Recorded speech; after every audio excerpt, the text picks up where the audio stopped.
So, a little trivia. Take a look at this picture. Do you recognize it? If you're a little bit older and you were into Pink Floyd, it's actually the cover of their 1977 album called Animals. And this is an iconic power station that's in England. And it was built in the late 20s and it was in commission all the way through 1975. And it was obviously a plant that supplied electricity throughout the country. Now, in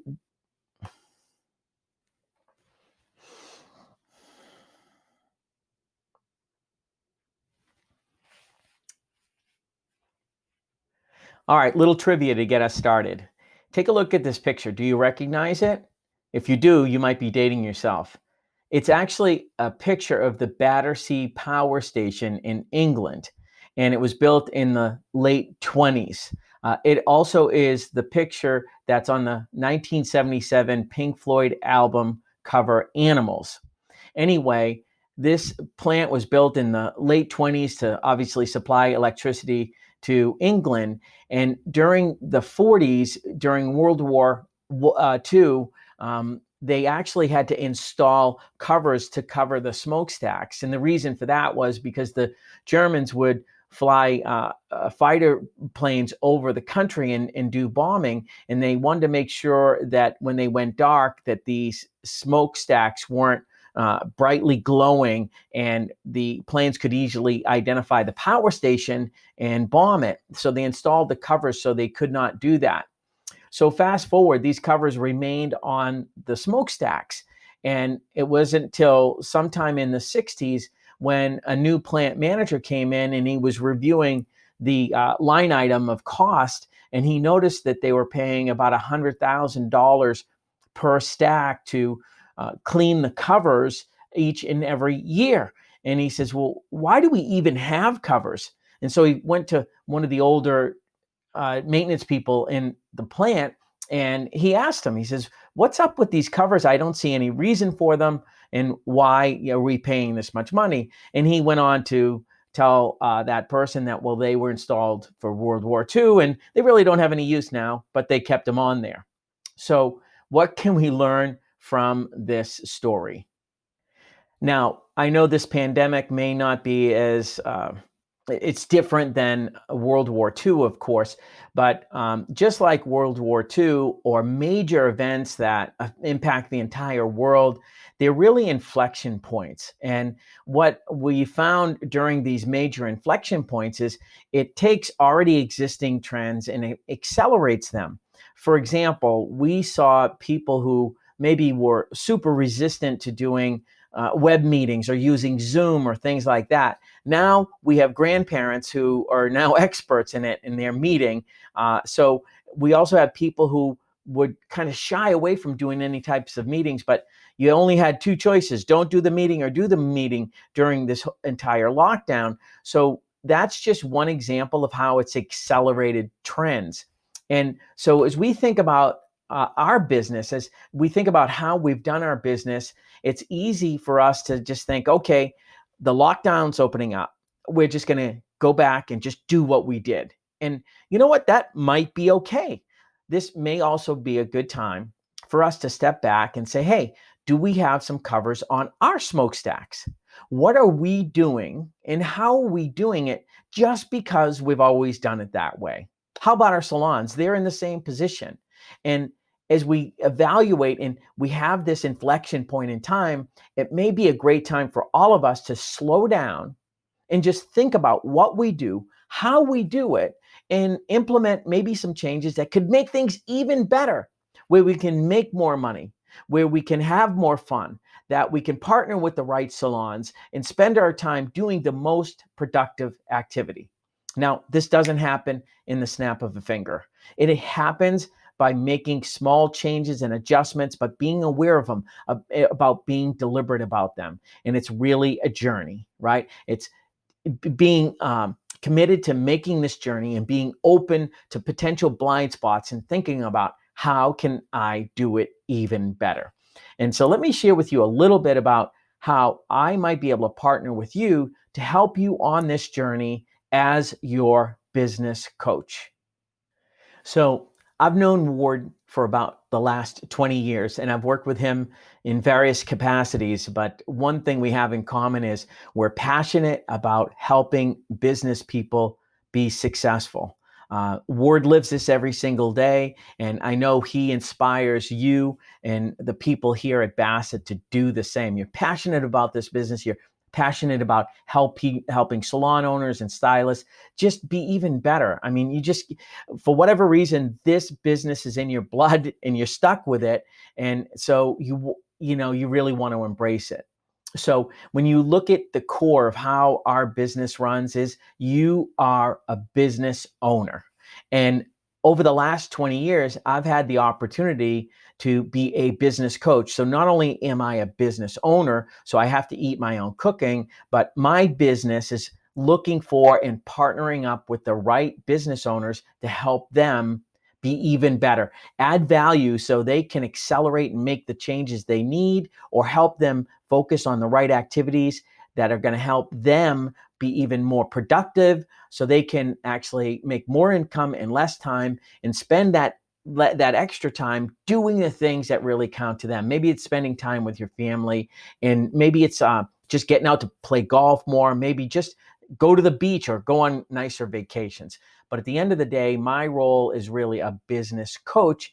And Ward and I have talked about it, and he would like to partner up and provide my kind of coaching and support to you as a business owner. Because as you come back, that's really the mindset we want to take is, hey, we want to help you develop your business. You're closest to the business. You're in the best position to make the changes. You're in the best position and perspective to put together plans that are going to help you be successful. We just want to support that.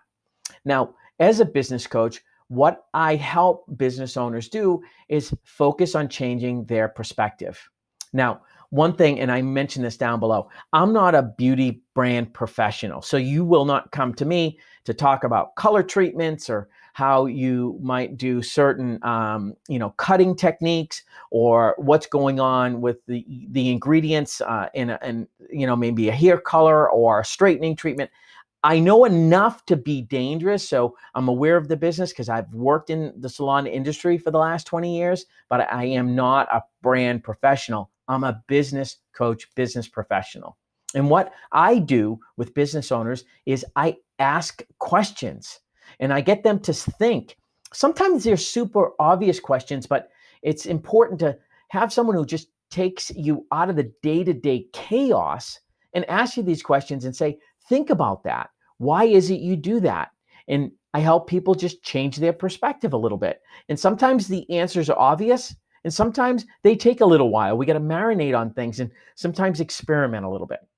But it's not just about, coming into the psychologist and talk about things, right? I really am fanatical about not only helping have these conversations, but turn those conversations into strategy and action steps.